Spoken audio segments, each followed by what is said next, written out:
ओए वो देख वो देख वो देख वो देख।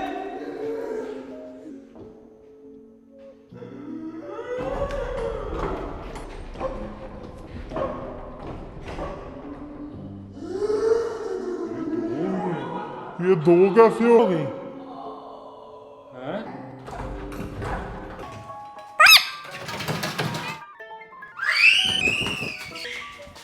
तौबा तौबा तौबा तौबा तौबा। अल्लाह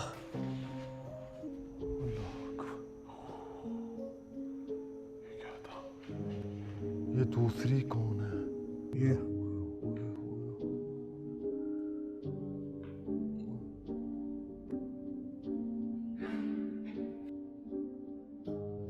वो तेरे पीछे कुछ है।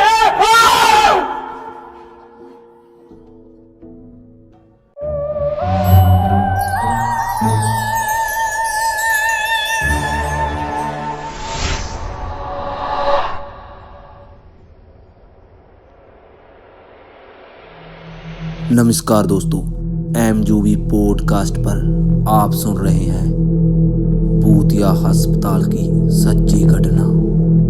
तो बढ़ते हैं कहानी की ओर। आत्माओं के इस रहस्यमय संसार को आज तक कोई जान ना पाया है।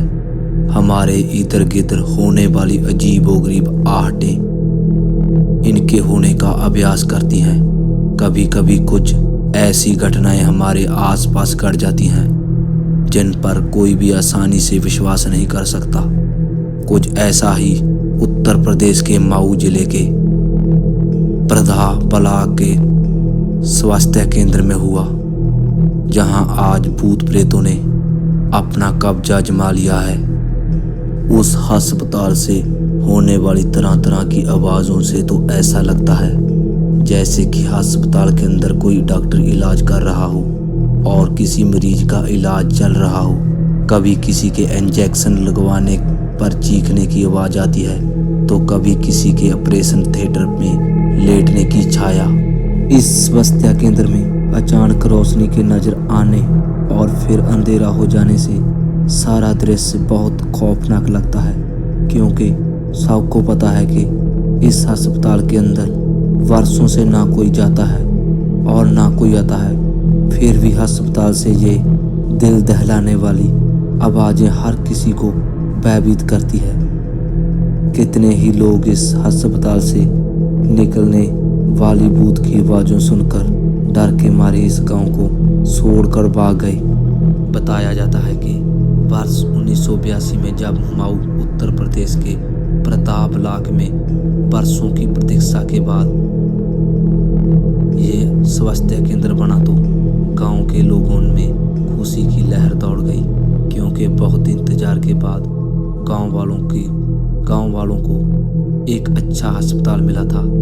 अब गांव वालों को इस बात की खुशी थी कि इलाज के लिए उन्हें शहर जाने की जरूरत नहीं पड़ेगी। अब गांव वालों का शहर जाए बिना इलाज हो सकेगा। लेकिन ना जाने कब उन गांव वालों की खुशियों पर किसी की नज़र लग गई कि एक दिन ऐसी घटना घटी जिसके बाद उस अस्पताल पर भूतों ने अपना डेरा डाल दिया। कहा जाता है कि गांव के ही सुमरिंदर प्रसाद और गाया प्रसाद पड़ोसी थे। दोनों का पुश्तैन जमीन को लेकर झगड़ा था। एक दिन ना जाने क्या हुआ, उस दिन सुमरिंदर प्रसाद के तीनों भाई गांव आए हुए थे। गाया प्रसाद के भी दोनों भाई जो काम के सिलसिले में शहर में रहते थे, उन्हीं दिनों गांव आए हुए थे। उस रात दोनों परिवार में पहले कह सुनी हुई, फिर झगड़े ने बेकरार रूप धारण कर लिया। दोनों परिवारों के सदस्यों में एक दूसरे को जान से मार डालने का भूत सवार हो गया। फिर दोनों परिवारों में खूनी संघर्ष आरंभ हो गया।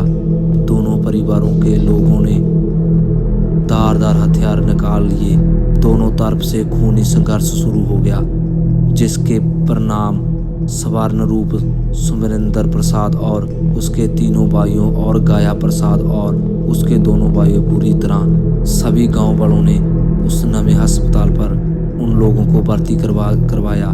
दोनों परिवारों के सातों लोगों लगभग बेहोशी की हालत में थे। अस्पताल के डॉक्टर उनका इलाज कर रहे थे। अपनी ड्यूटी के बाद अधिकतर मेडिकल स्टाफ अपने घर चला गया। अस्पताल के स्टाफ के जाने के बाद जो कुछ हुआ वो दिल दहलाने वाला था। अस्पताल के बेड पर एडमिट सुरेंद्र प्रसाद और गाया प्रसाद और उनकी भाइयों को होश आ गया। तब उन लोगों ने अस्पताल में इलाज करने वाले औजारों से ही एक दूसरे पर फिर से हमला बोल दिया। उन सभी लोगों ने अस्पताल में भी खूनी संघर्ष शुरू हो गया। वह सभी एक दूसरे पर जानलेवा हमला कर रहे थे। सुरेंद्र प्रसाद एवं गाया प्रसाद और उनके भाई लहूलुहान हो गए। उस समय अस्पताल में उनके इलाज के लिए अब कोई नहीं था। रात भर वो दर्द के मारे चीखते चिल्लाते रहे। उन सब का खून बहता रहा। सुबह के समय उन दोनों परिवारों की 7 लाशें अस्पताल में पड़ी थी। कुछ मृत शरीर बेड पर पड़े थे तो कुछ जमीन पर। दोनों परिवारों की नफरतों ने पूरे परिवार का खात्मा कर दिया था। उस दिन के बाद से उस अस्पताल में सन्नाटा छा गया। कुछ दिन तक तो उस अस्पताल में ना कोई डॉक्टर गया और ना ही कोई मरीज। लगभग महीने भर बाद से उस अस्पताल में फिर से डॉक्टर और मरीज आने लगे, लेकिन अब वहाँ पहले जैसी बात नहीं थी। वहाँ अब अनहोनी घटनाएं घटने लगी थी। अब उस अस्पताल में इलाज के लिए आने वाला कोई मरीज जिंदा नहीं बचता था। इस बात का अभ्यास अब गांव वालों को भी होने लगा था। अब गांव वालों को लगने लगा कि आपसी खूनी संघर्ष में मरने वाले उन भाइयों की आत्माएं इस अस्पताल में भटक रही हैं। एक बार की बात है कि डॉक्टर विश्वास अपने एक मरीज की आंखें टॉर्च से चेक कर रहे थे कि तभी उन्हें लगा कि पीछे से किसी ने उन्हें तेजी से धक्का दिया है, जिसके कारण उनकी टॉर्च मरीज की आंखों में जा लगी, जिसके कारण मरीज की आंखों में खून छलक उठा। इसी प्रकार अस्पताल की लाइट कर्मचारी द्वारा बंद कर देने के बाद भी रात के 12 बजे से 1 बजे के बीच फिर से जल उठती थी और लोगों के चीखने चिल्लाने की आवाजें आने लगती थी। कुछ लोगों का कहना था कि सिमरन प्रसाद और गाया प्रसाद और उनके भाइयों के भूत आज भी आपस में लड़ा करते हैं, जिनकी आवाजें अस्पताल में सुनाई देती हैं। एक बार जब एक मरीज को ग्लूकोज चढ़ाया जा रहा था तो उसकी बोतल का ग्लूकोज ब्लड में बदल गया। इन अजीबोगरीब घटनाओं के बाद गांव वालों ने इस अस्पताल में जाना ही छोड़ दिया। इसी स्वास्थ्य केंद्र पर काम करने वाले डॉक्टर और स्टाफ जहां से दूसरी जगह चले गए। लोग इस स्वास्थ्य केंद्र से इतना डर गए थे कि रात के समय इस अस्पताल के पास वाली सड़क पर पुल से भी नहीं गुजरते थे।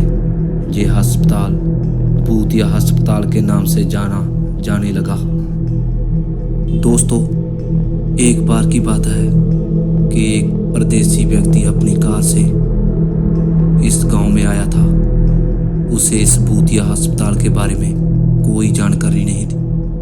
उस व्यक्ति को गांव के किसी व्यक्ति के घर जाना था। परदेसी को उस व्यक्ति का सही एड्रेस पता नहीं था। गांव के बाहर स्थित इस अस्पताल में लाइटें जल रही थी। परदेसी ने सोचा कि इस अस्पताल में कोई व्यक्ति होगा, चलो उसी से एड्रेस पूछ लेते हैं। उस अजनबी को क्या पता था कि वो उस वीरान अस्पताल में भूतों के जंगल में फंसने जा रहा था।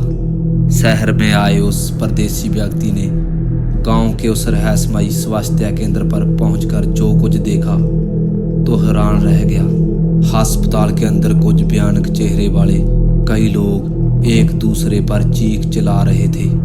अस्पताल के अंदर एक दूसरे से लड़ने वाली आकृतियां विचित्र चेहरे की थी। उन लोगों की आंखें तो बिल्लियों की तरह चमक रही थी, लेकिन शरीर के रंग सतह थे। वह भयानक सी देखने वाली आकृतियां एक दूसरे की गर्दन पकड़कर मारपीट कर रही थी। जब उस परदेसी ने यह खौफनाक मंजर देखा तो बहुत डर गया। वह तेजी से वापस अपनी कार की तरफ भागा और उसमें बैठकर कार स्टार्ट कर वहां से भागा। उसे लग रहा था कि उस अस्पताल में लड़ने वाली एक आकृति अभी भी उसका पीछा कर रही थी। उसने अपनी कार तेजी से दौड़ा दी और गांव पहुंचकर ही सांस ली। परदेसी वाली इस घटना को जानकर गांव वाले इस भूतिया स्वास्थ्य केंद्र से और अधिक डर गए। वो अब किसी तरह इस स्वास्थ्य केंद्र को भूतों के जंगल से मुक्त कराना चाहते थे। इसीलिए गांव वाले कई बार तंत्र मंत्र को जानने वाले तंत्रों को लेकर आए, लेकिन गांव वालों का ये प्रयास सफल नहीं रहा। एक बार तो उन भूतों ने एक तंत्र को ही पकड़ लिया। फिर किसी तरह वो तांत्रिक अपने तंत्र मंत्र की विद्या से उन भूत प्रेतों के जंगल से छूट सका। आज माऊ जिले का ये स्वास्थ्य केंद्र भूतों का डेरा बन चुका है। कुछ भाइयों के झगड़े ने उनके अपने परिवार का ही नहीं, उस अस्पताल का भी बेड़ा गर्क कर दिया, जो अस्पताल लोगों के इलाज के लिए बनाया गया था। वो आज खुद अदृश्य शैतानी शक्तियों के कारण भूत प्रेत की छाया से ग्रस्त हो गया है। अब लोगों को इंतजार है उस पल का जब वे स्वास्थ्य केंद्र भूत प्रेत की बाधा से मुक्त हो, फिर गांव वालों के भले के लिए काम करने लगे। तो दोस्तों, ये थी वो स्वास्थ्य केंद्र भूतिया अस्पताल की स्टोरी। और भी नई नई स्टोरियां सुनने के लिए हमारे चैनल को सब्सक्राइब करें, हमारे साथ जुड़े रहें। तो धन्यवाद दोस्तों।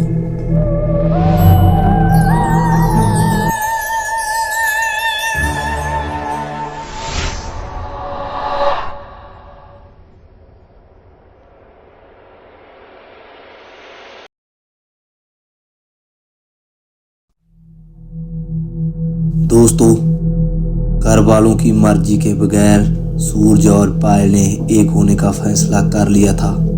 रात के अंधेरे में उन्होंने अपने अपने घर को अलविदा कह दिया था। सूरज और पायल एक कार में बैठकर अनजानी मंजिल की तलाश में चल पड़े थे, जहां उन दोनों के बीच कोई दीवार ना हो। कई घंटे के सफर के बाद उनकी कार एक घने जंगल में से गुजर रही थी। तरह तरह की जीव जंतुओं की चिल्लाने की आवाजें आ रही थी। पायल थोड़ा डरी हुई थी। सूरज, यहाँ से जल्दी चलो। पायल, अभी कुछ देर में हम इस जंगल को पार कर लेंगे। अभी कार हिचकिचोले खाती हुई बंद हो गई। बार बार कोशिश के बाद भी वो स्टार्ट नहीं हो रही थी। सूरज ने इधर उधर नजर दौड़ाई तो भयानक जंगल के सिवा उसे कुछ और दिखाई नहीं दिया। पायल का दिल धक धक कर बज रहा था। वो झूर से लिपट गई। मुझे बहुत डर लग रहा है सूरज, क्या होगा? अभी कुछ नहीं होगा, मैं हूं ना। सूरज ने उसे बाहों में भरते हुए कहा। वो एक अलग बात थी कि ऐसे हालात में खासकर वो भी अंदर से डरा हुआ था। मौसम भी खराब हो चला था। रह रह कर बिजली चमक रही थी। बिजली के चमक में सूरज की नजर वहां से थोड़ी ही दूर एक खंडर जैसी इमारत पर पड़ी। वो झट गाड़ी से नीचे उतरा। कहाँ जा रहे हो? ऐसे मौसम में हम गाड़ी में रात नहीं बिता सकते। वो देखो, वो इमारत। हम आज की रात वहां रुकेंगे। वहां कोई ना कोई जरूर होगा। पता नहीं क्यों वो गाड़ी से नीचे नहीं उतरना चाहती थी, मगर ये बात वो सूरज से कह ना सकी। जंगल के बीचों बीच एक बड़ी इमारत थी, वो जिसका आधा हिस्सा आज बुरी हालत में था। इमारत 2 मंजिली थी। कोई है? इमारत के मेन गेट पर पहुंचकर सूरज ने आवाज लगाई, मगर अंदर से कोई प्रतिक्रिया नहीं हुई। सूरज ने बड़े दरवाजे को धकेला तो वो उड़ता चला गया। अंदर खूब अंधेरा था। सूरज ने फोन की टॉर्च जलाई और अंदर की ओर बढ़ा। पीछे पीछे उसे लगभग चिपटी हुई पायल चल रही थी। मकड़ी के जाले और चमगिदड़ों का डेरा ही हर और दिखाई दे रहा था।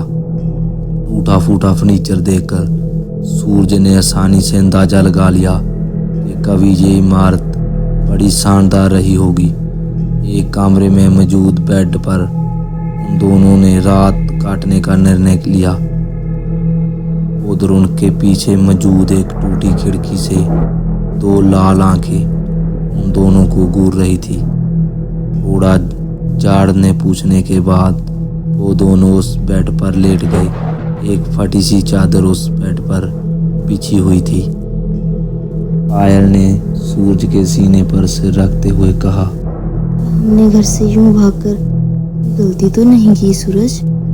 इसके सिवा और कोई चारा भी तो नहीं था।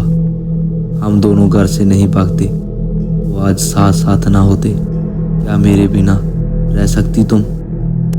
नहीं। ये कहकर वो उससे और ज्यादा लिपट सी गई। सूरज ने भी उसे बाहों में भर लिया। सुनसान जगह और अंधेरी रात में एक खंडर में दो प्रेमियों का मिलन हो रहा था। आज उन दोनों के बीच की सभी दूरियां मिट रही थी। दोनों के जिस्म और जान एक साज पर थिरक रहे थे। प्रेम क्रीड़ा के बाद दोनों एक दूसरे से लिपट कर सो गए थे और उनके पास ही एक काला धुआं उस अजीब सा आकार ले रहा था। दीपक का माध्यम उजाला उस आकृति का गवाह था जो अब खूनी निगाहों से उन दोनों को घूर रही थी। तो दोस्तों, इसका नेक्स्ट एपिसोड सुनने के लिए हमारे साथ जुड़े रहें। बहुत ही जल्द हम इसका नेक्स्ट एपिसोड लेके आएंगे। स्टोरी अच्छी लगी तो कमेंट और शेयर जरूर कर देना। धन्यवाद दोस्तों।